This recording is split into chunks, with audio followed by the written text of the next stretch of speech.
বন্ধুসকল education for U চেনেলটোত আপোনালোকক স্বাগতম জনাইছোঁ। আজি আমি চাম অসম জিকেৰ কিছুমান কুৱেশ্যন যিবোৰ কুৱেশ্যন পৰীক্ষাত আহি আছিল সেইবিলাক কুৱেশ্যন মই ইয়াতে লৈছোঁ। বহুত বেছি কুৱেশ্যন নহয়, 15টা কুৱেশ্যন, আৰু 15টা কুৱেশ্যন হ'লেও কুৱেশ্যনকেইটা কোৱালিটি আছে, আপোনালোকে চালে গম পাব। আৰু ইয়াৰ পাছত মই ইণ্ডিয়ান জিকেও লৈ আহিম। জিকে বুলি ক'লে বহুত এটা এখন সাগৰ বুলি ক'ব পাৰি, কিন্তু তাই আমি বাছি কেইটামান যিবোৰ পৰীক্ষাত আহি আছে সেইবিলাক মই ইয়াতে লৈ গৈ আছোঁ। আৰু 4টা অপশ্যন থাকিব আগৰ নিচিনাকৈ, আপোনালোকে ভিডিঅ'টো ৰখাই কিনে এইটো আপুনি ট্ৰাই কৰিব পাৰে। আপোনালোকৰ জিকে নলেজটো এনেকৈ বাঢ়িব, তাৰপিছত আপোনালোকে এনচাৰটো চাব পাৰে। ঠিক আছে, বেছি পলম নকৰাকৈ আহক আমি ভিডিঅ'টো আৰম্ভ কৰোঁ। প্ৰথম কুৱেশ্যনটো, who was the first Assamese to receive the sir title from the British, মানে ব্ৰিটিছৰ পৰা ছাৰ উপাধি লাভ কৰা প্ৰথমজন অসমীয়া কোন আছিল? 4টা অপশ্যন আপোনালোকে দেখা পাইছে, গতিকে ভিডিঅ'টো ৰখাই কিনে চাব পাৰে আপোনালোকে। গতিকে এই কুৱেশ্যনটোৰ এনচাৰটো হ'ল অপশ্যন বি, ছাৰ ছায়েদ ছাদুল্লাহ। তেখেতৰ জন্ম হৈছিল 1885 চনত, মানে 1885 চনত গুৱাহাটীত জন্ম হৈছিল। আৰু তেখেতে 1919 চনত গুৱাহাটী মিউনিচিপালিটি যিটো কৰ্পৰেশ্যন আছে তাৰে মানে কি চেয়াৰপাৰ্চন হিচাপেও আছিল। আৰু তেখেত হ'ল প্ৰথম মানে প্ৰাইম মিনিষ্টাৰ অফ আছাম। মানে কেতিয়া প্ৰাইম মিনিষ্টাৰ অফ আছাম, মানে যেতিয়া ব্ৰিটিছ এৰিয়া আছিল, মানে ব্ৰিটিছৰ ৰাজত্ব কালত তেওঁ প্ৰথম মানে প্ৰাইম মিনিষ্টাৰ হিচাপে ইয়াতে মানে কাৰ্যনিৰ্বাহ কৰিছিল। আৰু 1919 চনত তেখেতে গুৱাহাটী মিউনিচিপালিটি কি আছিল, তেখেতে চেয়াৰপাৰ্চন আছিল। আৰু জন্ম কেতিয়া হৈছিল? 1885 চনৰ গুৱাহাটীত জন্ম হৈছিল। ঠিক আছে, এইখিনি মনত ৰাখিব। নেক্সট কুৱেশ্যনটো হ'ল, who translate the Gita into Assamese language for the first time, মানে গীতাখন অসমীয়া লেংগুৱেজত প্ৰথমতে কোনে ট্ৰেন্সলেট কৰিছিল? আৰু তেখেতৰ নাম হ'ল মহেন্দ্ৰ বৰা। আৰু মই কুৱেশ্যনবিলাকৰ ইংলিছত দিম, অসমীয়াত নিদিওঁ। কিয় নিদিওঁ? কাৰণ কিয় অসমীয়াত কুৱেশ্যন আহিব পাৰে, কিন্তু নাহা চান্সটো বহুত বেছি হৈ গৈছে আজিকালিৰ পৰীক্ষাবিলাকত। গতিকে মই কুৱেশ্যনবিলাক সদায় কি কৰি আছোঁ, ইংলিছতে দি আছোঁ, ইংলিছত দি থাকিম। অসমীয়াত দিলে কি হয়, তাৰমানে কিছুমান পৰীক্ষাত অসমীয়াত নাহে, পিছত আৰু আমাকে উল্টাকৈ কথাটো শুনাই দিয়ে, মানে গতিকে এইটো ইংলিছতে থাকিব, অসমীয়াত অহাৰ কোনো প্ৰশ্ন নাই। ঠিক আছে, next question, name the first chief election commissioner from north east India, মানে নৰ্থ ইষ্টৰ পৰা যোৱা প্ৰথমজন চিফ ইলেকশ্যন কমিশ্যনাৰ কোন আছিল? ইণ্ডিয়াৰ চিফ ইলেকশ্যন কমিশ্যনাৰ কোন আছিল? আৰু তেখেতৰ নামটো হ'ল জেমছ মিচেল লেংডো। এইটো একচুৱেলি অলপ প্ৰনাউন্সিয়েশ্যন কৰিবলৈ অসুবিধা হৈছে, আপোনালোকে চাই ল'ব হা। এইটো তেখেতে কি হৈছে, তেখেতৰ জন্ম হৈছিল 1939 চনৰ 8 ফেব্ৰুৱাৰীত, আৰু তেখেতৰ জন্ম হৈছিল শ্বিলঙত। আৰু তেখেতে কেতিয়াৰ পৰা আছিল? 14 জুন 2001 পৰা 7 ফেব্ৰুৱাৰী 2004লৈকে তেখেতে চিফ ইলেকশ্যন কমিশ্যনাৰ আছিল ইণ্ডিয়াৰ।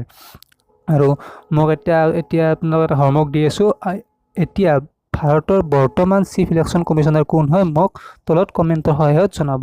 ঠিক আছে, next question, name the first village in Assam which has 100% লিটাৰেচি rate.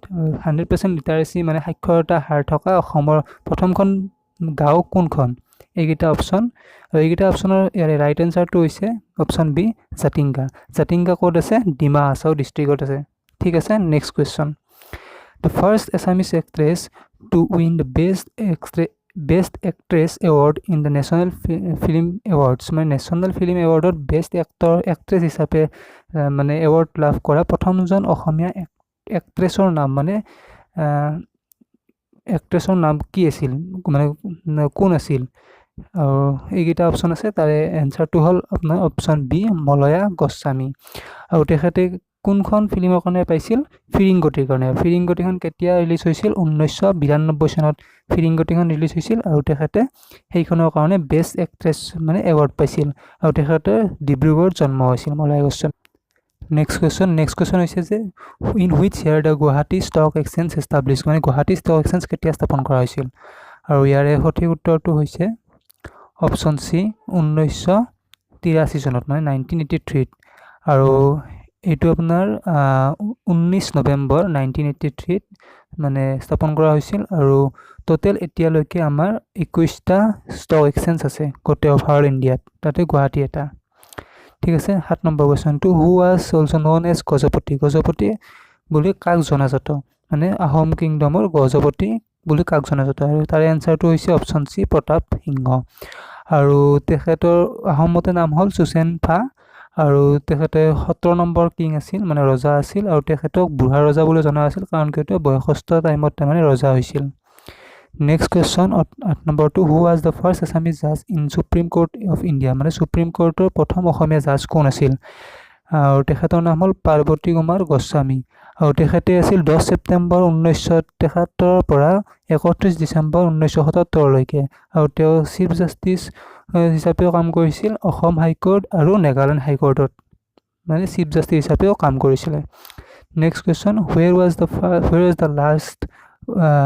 the last war against Mughals won by Ahoms মানে মোগলৰ বিৰুদ্ধে আহোমে কোনখন লাষ্ট ৱাৰ মানে লাষ্ট মানে যুদ্ধত জয়লাভ কৰিছিল আৰু সেইটো হৈছিল আপোনাৰ ক'ত হৈছিল ইটাখুলিত হৈছিল আৰু কাৰ মাজত হৈছিল আহোম আৰু মোগল জানেয়ে আৰু আহোমৰ ৰজা কোন আছিল গদাধৰ সিংহ আৰু তেতিয়া কেতিয়া হৈছিল 1682 চনতে হৈছিল ঠিক আছে next question Hem Saraswati is the author of which of the following book মানে হেম সৰস্বতী লেখা কোনখন কিতাপ মানে তলৰ কোনখন কিতাপ মানে হেম সৰস্বতী লিখিছে আৰু সেইটো কুৱেশ্যনৰ এনসাৰটো হ'ল প্ৰহ্লাদ চৰিত্ৰ ঠিক আছে নেক্সট কুৱেশ্যনটো who was the writer of the famous play Joymoti Konwari in 1915 মানে জয়মতী কুঁৱৰীখন কোনে ৰচনা কৰিছিল এইটোৰ এনসাৰটো হৈছে অপশ্যন সি লক্ষ্মীনাথ বেজবৰুৱা নেক্সট 12 নম্বৰ কুৱেশ্যনটো হৈছে where did the East India Company set up the first tea estate in India in 1837 মানে ইষ্ট ইণ্ডিয়া কোম্পানীটোৱে প্ৰথমখন চাহ বাগিচা 1837 চনত কেতিয়া মানে ক'ত স্থাপন কৰিছিল তেজপুৰ ঢেকিয়াজুলি যোৰহাট চাউবা ক'ত হৈছিল এইটো চাউবাত কৰিছিল আৰু চাউবা ক'ত আছে চাউবা আছে ডিব্ৰুগড়ত আছে গতিকে ডিব্ৰুগড়ত চাউবা নামৰ ঠাইত প্ৰথমতে ইষ্ট ইণ্ডিয়া কোম্পানীয়ে ফাৰ্ষ্ট টি ষ্টেটখন খুলিছিল কেতিয়া খুলিছিল 1837 চনত নেক্সট কুৱেশ্যন অৰুণোদয়খন কেতিয়া পাব্লিছ কৰা হৈছিল অৰুণোদয়খন পাব্লিছ কৰা তাৰিখটো হ'ল মানে ইয়াৰটো হ'ল 1846 চনত আৰু কি কৰিছিল ক'ৰ পৰা পাব্লিছ কৰিছিল শিৱসাগৰৰ পৰা পাব্লিছ কৰিছিল মিছনাৰীসকল যেনেকৈ নাথান ব্ৰাউন আছে এনেকৈ কিছুমান মিছনাৰীৰ লগত লগ হৈ কিনে অৰুণোদয়খন পাব্লিছ কৰা হৈছিল আৰু তাৰে পাব্লিছাৰজনৰ নাম আছিল অলিভাৰ থমাছ কাটাৰ পাব্লিছাৰ আছিল মনত ৰাখিব এইটো কুৱেশ্যন আহিব পাৰে অলিভাৰ থমাছ কাটাৰ আৰু ক'ৰ পৰা পাব্লিছ কৰিছিল শিৱসাগৰৰ পৰা next question who was the founder of the Pal dynasty of Assam Pal dynasty মানে অসমত কোনে প্ৰথম মানে ফাউণ্ডাৰ আছিল মানে আৰু তেখেতৰ নাম হ'ল গৌপালে ফাউণ্ডাৰ আছিলে নেক্সট এইটো একদম লেটেষ্ট কুৱেশ্যন যে which Assamese film won the best film in the love international film festival Los Angeles recently মানে লছ এঞ্জেলত এটা ফিল্ম ফেষ্টিভেল হৈ আছে তাতে অসমৰ কোনখন ফিল্মে বেষ্ট ফিল্ম হিচাপে এৱাৰ্ড পাইছে আৰু সেইটো এনচাৰ হ'ল শৈশৱতে ধেমালিতে ফিল্মখনে ইয়াতে এৱাৰ্ড পাইছিল আৰু সেইখন কোনে বনাইছিল বিদ্যুৎ কাকতিয়ে বনাইছিল ফিল্মখন আৰু সেইখন অলৰেডি ফ্লৰিডাতো এটা ফিল্ম ফেষ্টিভেল চলিছে তাতেও মানে এৱাৰ্ড পাইছে গতিকে এইটো বহুত ইম্পৰ্টেণ্ট কুৱেশ্যন ঠিক আছে এই 15টা কুৱেশ্যনে আছিলে আপোনালোকৰ চাগে ভিডিঅ'টো ভাল পাইছে ভাল পালে লাইক কৰিব আৰু শ্বেয়াৰ কৰিব আৰু চেনেলটো যদি নতুনকৈ চাই ছাবস্ক্ৰাইব কৰিব